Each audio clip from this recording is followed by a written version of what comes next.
प्रदीप को पति के रूप में पाकर मंजू के सारे सपने चूर चूर हो गए। प्रदीप का रंग सांवला और कद नाटा था। वह मंजू से उम्र में भी काफी बड़ा था। मंजू ज्यादा पढ़ी लिखी तो नहीं थी, मगर थी बहुत खूबसूरत। उसने खूबसूरत फिल्मी हीरो जैसे पति की कल्पना की थी। प्रदीप सीधा सादा और नेक इंसान था। वह मंजू से बहुत प्यार करता था और उसे खुश करने के लिए अच्छे अच्छे तोहफे लाता था, मगर मंजू मुंह विचकाकर तोहफे एक ओर रख देती। वह हमेशा तनाव में रहती। उसे पति के साथ घूमने फिरने में भी शर्म महसूस होती। मंजू तो अपने देवर संदीप पर फिदा थी।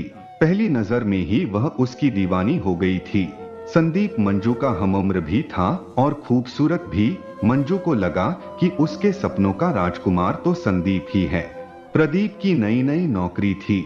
उसे बहुत कम फुर्सत मिलती थी। अक्सर वह घर से बाहर ही रहता। ऐसे में मंजू को देवर का साथ बेहद भाता। वह उसके साथ खूब हंसी मजाक करती। संदीप को रिझाने के लिए मंजू उसके इर्द गिर्द मंडराती रहती। जानबूझकर वह साड़ी का पल्लू सरका कर रखती। उसके गोरे खूबसूरत बदन को संदीप जब चोर निगाहों से घूरता तो मंजू के दिल में शहनाइयां बज उठती। वह चाहती कि संदीप उसके साथ छेड़छाड़ करे, मगर लोग लाज के डर और घबराहट के चलते संदीप ऐसा कुछ नहीं कर पाता था। संदीप की तरफ से कोई पहल न होते देख मंजू उसके और भी करीब आने लगी। वह उसका खूब ख्याल रखती। बातों बातों में वह संदीप को छेड़ने लगती। कभी उसके बालों में हाथ फिराती तो कभी उसके बदन को सहलाती। कभी चिकोटी काटकर वह खिलखिलाने लगती तो कभी उसके हाथों को अपने सीने पर रखकर कहती, देवर जी देखो मेरा दिल कैसे धक धक कर रहा है। जवान और खूबसूरत भाभी की मोहक अदाओं से संदीप के मन के तार झंझना उठते। उसके तन बदन में आग सी लग जाती। वह भला कब तक खुद को रोके रखता। धीरे धीरे वह भी खुलने लगा। देवर भाभी एक दूसरे से चिपके रहने लगे। दोनों खूब हंसी ठिठोली करते। वह एक दूसरे की चुहलबाजियों से खूब खुश होते। अपने हाथों से एक दूसरे को खाना खिलाते। साथ साथ घूमने जाते। कभी पार्क में समय बिताते तो कभी सिनेमा देखने चले जाते। एक दूसरे का साथ उन्हें अपार सुख से भर देता। दोनों की नजदीकियां बढ़ने लगी। संदीप के प्यार से मंजू को बेहद खुशी मिलती। हंसती खिलखिलाती मंजू को संदीप बाहों में भरकर चूम लेता तो कभी गोद में उठा लेता। कभी उसके सीने पर सिर रखकर संदीप कहता, इस दिल में अपने लिए जगह ढूंढ रहा हूँ, मिलेगी क्या? चलो देवर जी फिल्म देखने चलते हैं। एक दिन मंजू बोली, हाँ भाभी चलो। अजंता टॉकीज में नई फिल्म लगी है। संदीप खुश होकर बोला और कपड़े बदलने के लिए अपने कमरे में चला गया। मंजू कपड़े बदलने के बाद आईने के सामने खड़ी होकर बाल संवारने लगी। अपना चेहरा देखकर वह खुद से ही शर्मा गई। बंठन कर जब वह निकली तो संदीप उसे देखता ही रह गया। तुम इस तरह क्या देख रहे हो देवर जी? तभी मंजू इठलाते हुए हंसकर बोली।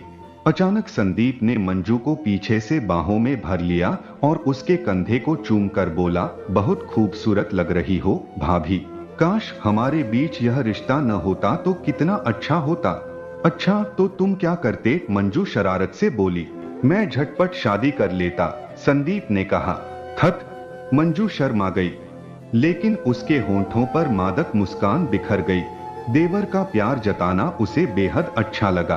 खैर वे दोनों फिल्म देखने चल पड़े। फिल्म देखकर जब वे बाहर निकले तो अंधेरा हो चुका था। वे अपनी ही धुन में बातें करते हुए घर लौट पड़े। उन्हें क्या पता था कि दो बदमाश उनका पीछा कर रहे हैं। रास्ता सुनसान होते ही बदमाशों ने उन्हें घेर लिया और बदतमीजी करने लगे। यह देखकर संदीप डर के मारे कांपने लगा। जान प्यारी है तो तू भाग जा यहाँ से, वरना यह चाकू पेट में उतार दूंगा। एक बदमाश दांत पीसता हुआ संदीप के आगे गुराया। मुझे मत मारो, मैं मरना नहीं चाहता। संदीप गिड़गिड़ाने लगा। जा, तुझे छोड़ दिया, अब फूट ले यहाँ से, वरना मुझे छोड़कर मत जाओ संदीप, मुझे बचा लो। तभी मंजू घबराए लहजे में बोली, लेकिन संदीप ने जैसे कुछ सुना ही नहीं। वह वहां से भाग खड़ा हुआ। सारे बदमाश हो होकर हंसने लगे। मंजू उनकी कैद से छूटने के लिए छटपटा रही थी, पर उसका विरोध काम नहीं आ रहा था। बदमाश मंजू को अपने चंगुल में देख उसे छेड़ते हुए जबरदस्ती खींचने लगे। वे उसके कपड़े उतारने की फिराक में थे। बचाओ बचाओ, मंजू चीखने लगी। चीखो मत मेरी रानी, गला खराब हो जाएगा। तुम्हें बचाने वाला यहाँ कोई नहीं है, तुम्हें हमारी प्यास बुझानी होगी। एक बदमाश बोला, हाय कितनी सुंदर हो, मजा आ जाएगा। तुम्हें पाने के लिए हम कब से तड़प रहे थे। दूसरे बदमाश ने हंसते हुए कहा। बदमाशों ने मंजू का मुंह दबोच लिया और उसे घसीटते हुए ले जाने लगे। मंजू की घुटी घुटी चीख निकल रही थी, वह बेबस हो गई थी। इत्तेफाक से प्रदीप अपने दोस्त अजय के साथ उसी रास्ते से गुजर रहा था। चीख सुनकर उसके कान खड़े हो गए। यह तो मंजू की आवाज लगती है, जल्दी चलो, प्रदीप अपने दोस्त अजय से बोला। दोनों तेजी से घटनास्थल पर पहुंचे। अजय ने टॉर्च जलाई तो बदमाश रोशनी में नहा गए। बदमाश मंजू के साथ जबरदस्ती करने की कोशिश कर रहे थे। मंजू लाचार हिरनी सी छटपटा रही थी। प्रदीप और अजय फौरन बदमाशों पर टूट पड़े। उन दोनों ने हिम्मत दिखाते हुए उनकी पिटाई करनी शुरू कर दी। मामला बिगड़ता देख बदमाश भाग खड़े हुए, लेकिन जाते जाते उन्होंने प्रदीप को जख्मी कर दिया। मंजू ने देखा कि प्रदीप घायल हो गया है। वह जैसे तैसे खड़ी हुई और सीने से लगकर फूट फूट कर रो पड़ी। उसने अपने आंसुओं से प्रदीप के सीने को तर कर दिया। चलो घर चलें, प्रदीप ने मंजू को सहारा दिया। उन्हें घर पहुंचाकर अजय वापस चला गया। मंजू अभी भी घबराई हुई थी, पर धीरे धीरे वह ठीक हुई। यह क्या, आपके हाथ से तो खून बह रहा है, मैं पट्टी बांध देती हूँ, प्रदीप का जख्म देखकर मंजू ने कहा। मामूली सा जख्म है, जल्दी ठीक हो जाएगा, प्रदीप प्यार से मंजू को देखते हुए बोला।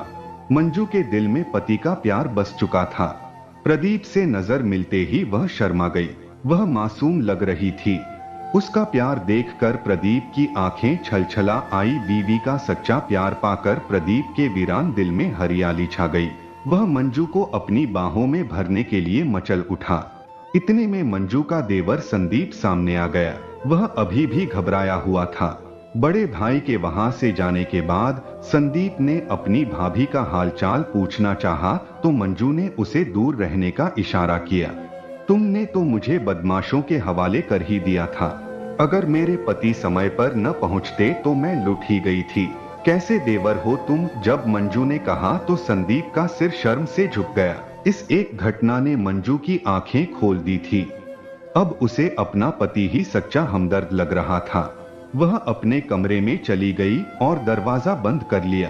तो दोस्तों, आशा करता हूँ कि ये कहानी आप लोगों को अच्छी लगी होगी, तो इसे लाइक करें और हमारे चैनल को सब्सक्राइब करें। धन्यवाद।